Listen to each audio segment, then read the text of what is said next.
बिस्मिल्लाहिर्रहमानिर्रहीम। उम्मीद करते हैं जी आप तमाम लोग खैरियत से होंगे। आज हम आपके साथ डिस्कस करते हैं तर्जुमतुल कुरान जो है इसकी पेजिंग स्कीम। तो इसमें जो सबसे पहला सवाल है वो आएगा जी MCQs के ऊपर, जिसमें 10 MCQs जो हैं वो होंगे और इसमें कोई चॉइस नहीं होगी, 10 के 10 जो है वो MCQs आपने करने हैं। तो ये MCQs कहाँ से आएंगे?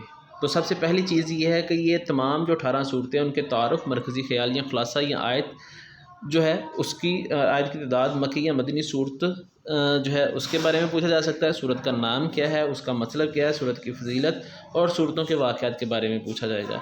दर्सी गुज़र में जो मशक़ें हैं उनमें से तकरीबन जो है वो 90% MCQs आने के चांसेस हैं, यानी कि आपके 10 में से जो 8-9 MCQs हैं वो मशकों में से होंगे, मगर ये जो है वो भी कंफर्म नहीं है क्योंकि अभी तक जो है वो पेपर नहीं बना। मगर ये जो है एडिशनल क्वेश्चन जो है वो आई थिंक 5 तक जो है वो पूछे जा सकते हैं। उसके बाद आएगा जी मुख्तसर सवालात। तो मुख्तसर सवालात जो हैं वो आपके पास 5 आपने कोई से जो है वो मुख्तसर सवाल करने हैं। ये किस किस सूरत से आएंगे इसके बारे में कुछ नहीं पता। तो आप जो है वो उनमें से ये जो सवालात हैं ये ज़्यादातर जो है ये मशक़ी आएंगे, या जो आयत हैं जिनका तर्जुमा है उनमें से मुरक्कब सूरतों में पूछे जाएंगे, यानी कि सारी आयत नहीं होगी, आयत का कुछ हिस्सा होगा, उसमें से जो है ये सवाल पूछे जाएंगे, या तारुफ, खुलासा, मरकज़ी ख़याल, मज़ामीन और अहम नकात के बारे में पूछे जाएंगे। उसके बाद हमारे पास तीसरा सवाल होगा जो अल्फाज मायने के ऊपर मुश्तमिल होगा, और ये सिर्फ़ और सिर्फ जो है जो सूरतें हैं उनके इख्तिताम के ऊपर जो सूरत के आखिर में कुरानी अल्फाज दिए गए हैं उन्हीं में से पूछे जाएंगे। और ये सिर्फ 6 सूरतों का तर्जुमा है, जिसमें सूरत मरियम, सूरत ताहा, सूरतुल अंबिया, सूरतुल हज, सूरतुल फुरकान और सूरतुल अहकाफ है। तो जो सूरतों के इख्तिताम के ऊपर तर्जुमा दिया गया है, अल्फाज मानी दिए गए हैं, वो आप जो है वो लाजमी रिवाइज़ करें।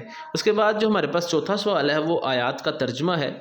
5 आपके पास होंगे, उनमें से कोई सी जो है वो 3 आयात आपने करनी है। अगर आपने ये बुक जो है वो बिल्कुल तैयार नहीं की, यानी कि इसका तर्जुमा तैयार नहीं किया, तो हमारे पास जो बुक है इसमें जो आयात दी गई हैं वो टोटल जो सूरतें दी गई हैं वो 6 हैं।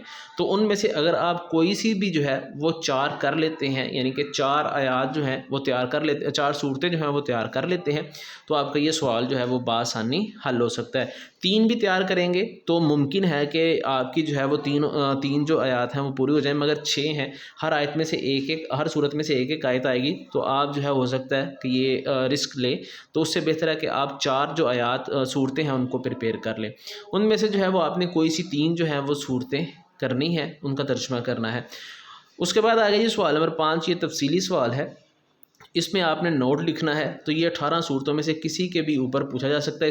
इसमें वैसे चॉइस होगी कि आप जो है वो 2 सवालों में से किसी एक के ऊपर जो है वो नोट लिखें। इसमें तारुफ, खुलासा, मरकज़ी ख़याल, मज़मून और अहम नुकात पूछे जा सकते हैं। तो आप जो है वो तारुफ, खुलासा जो है ये तो शॉर्ट क्वेश्चन में ही आ जाता है। मरकज़ी ख़याल और मज़ामीन जो है, मरकज़ी ख़याल जो है ये भी शॉर्ट क्वेश्चन में मोस्टली, और 2 जो है वो अहम नुकात हर सवाल के एक्सरसाइज के इख्तिताम पे हैं। आपने मज़ामीन और मरकज़ी ख़याल को जो है वो एडिशनल तैयार करना है। इंशाल्लाह जो है वो आपका उम्मीद है कि ये जो पेपर है ये 100% जो है वो हो जाएगा।